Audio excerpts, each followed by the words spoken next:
Hey guys, welcome back to my channel. It's super happy. Wow. Super excited to see you guys today. And I have a dope topic we're going to talk about, which is a fixed versus growth mindset. I think this is very vital for anyone to have if you want to be like great at anything. And I think it's very important to talk about. A lot of people don't talk about this unless you're like in like a certain like self-help, improvement community. So yeah, let's get more people talking about this so everyone can feel like they can do whatever they put their mind to with enough effort. So like I said, so I'm gonna start off with talking about a fixed mindset. A fixed mindset is it's like, oh, also I got notes, so if I'm looking down, I just got some notes. Fixed mindset is the belief that abilities are innate and we are given all the ability we have at birth. You can't get better at anything substantially. People with a fixed mindset avoid challenges because challenges are obstacles that can be seen as proof of their limitations, not as something to like overcome. And yeah, so that's kind of like the mindset of like, I got this grade, so I'm not smart. You know, it's like, I got this outcome, so I'm probably just not good at that. When it's like, well, maybe you didn't get a good grade because you didn't study. You know what I mean? You didn't pay attention in class. Excuse me. Yeah, you didn't study, you didn't pay attention. I'm a little burpy. You didn't study, you didn't pay attention in class, so it's like, what did you expect to happen when you took that test that you literally know nothing about? It's not like you got an F because you're not smart or intelligent. You just got an F because you didn't pay attention. Like, come on, bro. So yeah, it's kind of like looking at something from, trying to overcome something with like a different perspective or a different strategy or new habits to help you grow, you know? Sorry, I got a little...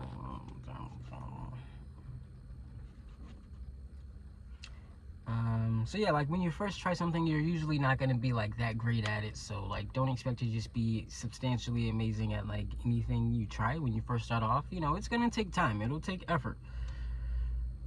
That's how it works in the 3D world, unfortunately. So like, also another example, say if you're like 6'8", and you're like, oh, I want to be a basketball player, but you know, you're not practicing, you only watch basketball. You don't even go out there and play, you just sit there and watch, like, yeah, this is gonna be me one day, this is great. So like, yeah, it's kind of like, but like, say all right, you finally go out to play basketball after a while, and you play against someone who is 6'8" as well, like you are 6'8", but they have been in basketball camps, you know, been playing travel basketball for a while, for years and years. They practice 5 times a day, right? You're probably not gonna beat that guy because they have not only the height, because, you know, the height helps you if you want to be a basketball player, but they also have the effort. They also have the mental repetition, right, to be amazing at basketball. You feel me? Because everything's like mental repetition and practice and putting in the effort. Like, you have to put in the effort to anything to be, you know, put in the effort over time to be great at anything. Like, no one just woke up and was great at stuff. You know, they had to work at it. They had to hone their craft. They had to spend hours. And you guys ever read the Malcolm Gladwell's The Outlier book? You know, they had to put in that 10,000 hours to become a master at their craft. Like, you know, so usually the people that you see that are extremely brilliant, like Messi, Ronaldo, LeBron, Jordan, Kobe, all the great athletes, all the greatest doctors, all the greatest artists, you know, Drake, Kendrick, J. Cole, Tyler the Creator, you know, they all are in the studio every single day. Like, and if not every day, 5, 6, you know, they treat it like a 9 to 5, right? They, you know, that's their job. So anyone that you've seen is amazingly great at something, they've literally put in tons of effort to it, and they just make it look effortless. So yeah, just that fixed mindset is also kind of like a self-fulfilling prophecy. Like, you know, at least speak to yourself nicely. The world, the world's horrible, so at least speak to yourself nicely. Don't let the world and you speak to yourself horribly. Yes.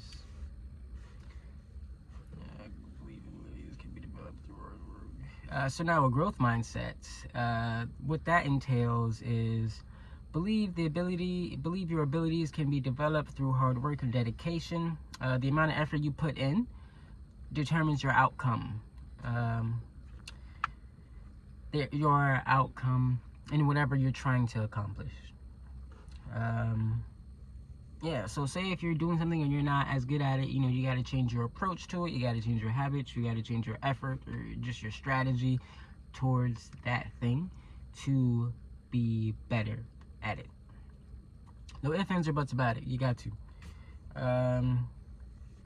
Yeah, and like growth mindset people, I have a growth mindset as well, if you're wondering. But we see failure as a opportunity to learn, an opportunity to learn something about ourselves so we can change it and have a better outcome the next time, right? Not as in, oh man, I didn't get this thing, or this or that, whatever, because there's so many things people go after in life. So I would want to try to make it a lot more a lot more general, so people can apply it to a lot more aspects of their life.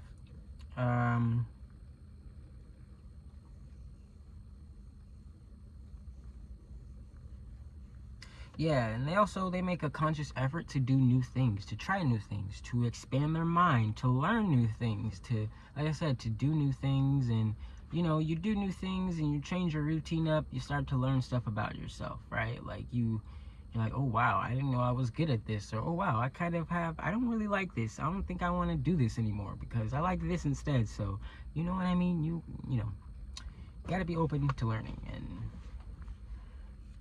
expanding your limits. And they also use criticism as an opportunity to learn. And we're not talking about dickheads who kind of just go out and bash people for no reason. No, we're talking about people who genuinely care about you or the craft that you're in, and they give you advice to help you become better at that craft, or to become better at that craft, and to and just become better and learn and grow from people who've already kind of done that thing already. Sorry, it's super cold, so my nose might be running a little bit, but please tell me if it does. Is it okay? Thanks. So yeah, just use criticism as an opportunity, constructive criticism, I would say. Let me correct that. Constructive criticism, not just criticism. Constructive criticism, for sure.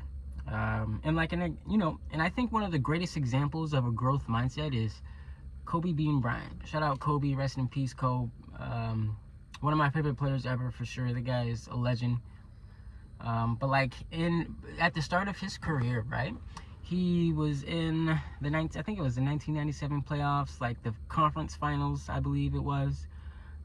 He shot 4 straight air balls.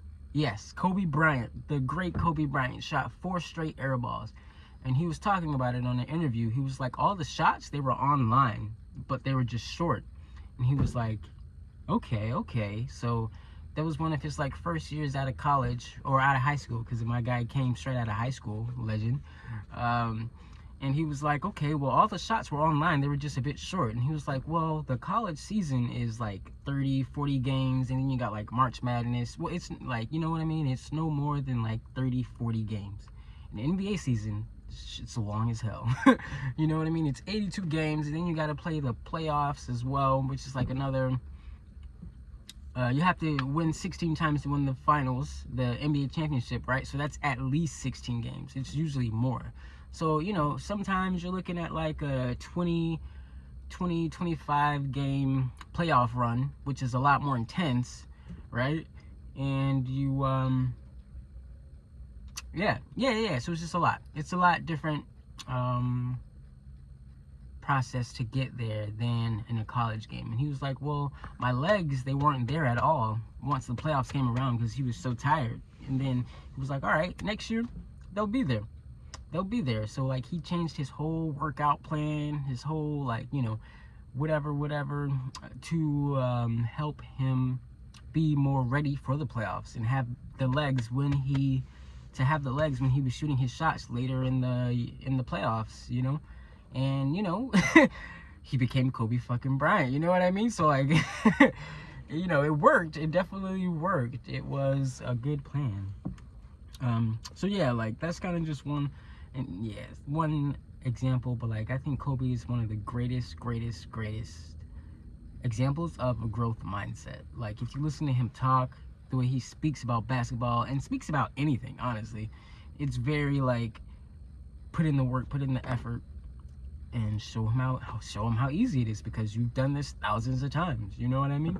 You've written a verse thousands of times. You know what I mean? So it becomes easy to you. You've solved math problems, or you've learned new math concepts hundreds of times. So you should, learning something new is nothing to you, or this test should be nothing to you. So, really, yeah. Shout out Kobe Bryant. Rest in peace, brother. So like how to utilize a growth mindset. It kind of goes back to like what I was just saying with Kobe, like figuring out why you're not good at something, or maybe what habits, or what can you change to be better at what you are looking to accomplish. So another one, like, so you can attach effort and verbs to why you are good at something, not like performance metrics, or you know what I mean, outcome independent things. I didn't get this grade, so I'm not good at this. It's like, like I was saying earlier, maybe you just didn't study, maybe you just didn't really apply yourself, because you've been told that you aren't good at this, so you were like, oh, I'm not gonna apply myself, I'm already not good at it. And it's like, nah, bro, like try, do something. Please never be afraid to try. It's always okay to try. It's never, you're never gonna look back in your life and be like, man, I can't believe I tried that. You'll be like, wow, I can't believe I tried that. Right? It's like it'll be a story to tell. So I'm always a fan of trying new things.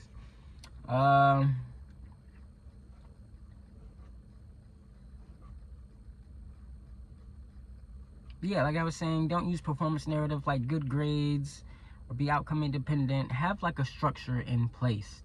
You want to be a basketball player? Great. I'm practicing this amount of times a week to become better. You want to be artist? Great. I'm in the studio. Even if I'm not in the studio, I'm writing songs, right? Making beats this amount of time each day, because I'm trying to be better at this, right? Like you gotta put in the effort to be great, extraordinarily great at anything. Very rarely you can just pick up something and be amazing at it. You feel me? Like for instance, Allen Iverson, one of the greatest basketball players ever of all time.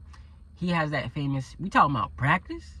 Not practice, right? You know what I mean? Like I would hear stories about how he would not pick up a basketball the whole off season and then pick up the basketball training camp and be Allen Iverson. Like not many people have that talent to do that, right?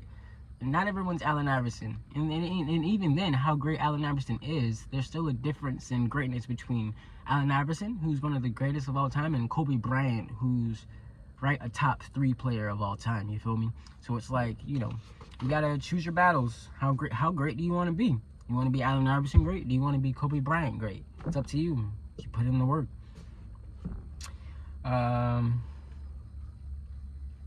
there was a study done by this famous psychologist called Carol Dweck.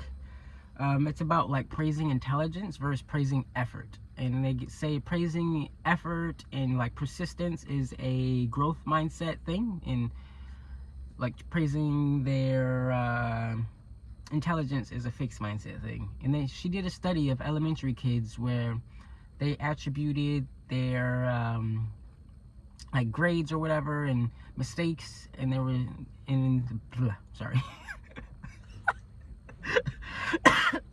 I'm still new to this. Give me a sec. Not new to talking, at least, just on camera.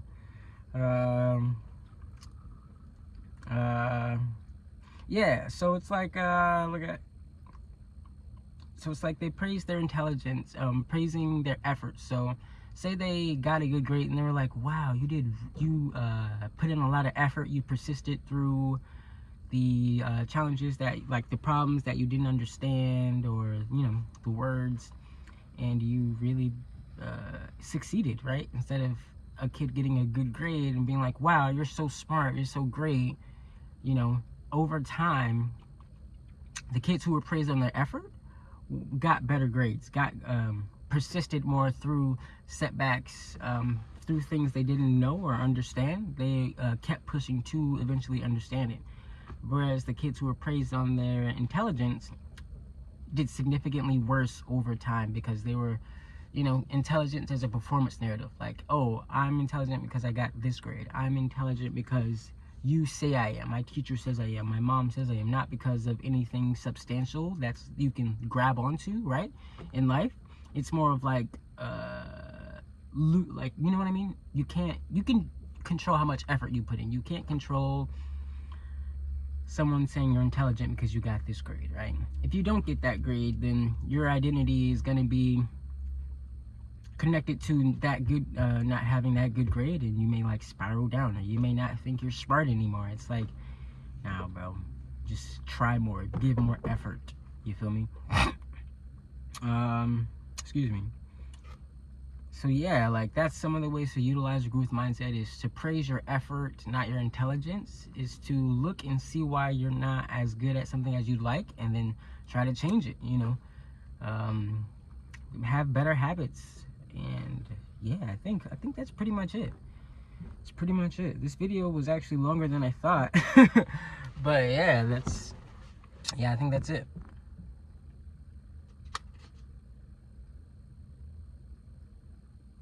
Oh yeah, and I guess just redefine your failures. All famous people have failed, but they just kept persisting through those failures, through those setbacks, right? Like Drake's first song wasn't the best song he ever made, right? Taylor Swift was not the biggest artist ever when she came out, right? A lot of stuff had to happen to get there, you feel me? So just be persistent and keep growing and stay evolving. Thank you guys for being here. I appreciate you guys so much. I will see you guys soon. Yeah, if you guys, so I'd like to say that I also model at a local agency. So if you guys, if any other agencies want to hire me, please, by all means, you can, or have any opportunities for modeling, I would love to use my face or even my hands. It doesn't matter. Hello. They are lotioned. Yep. And yeah. Also public speaking gigs. If you'd like to have me for any of those, please shoot me at my email below, and I will get back to you guys promptly. Just nice to see you guys again. See you guys soon.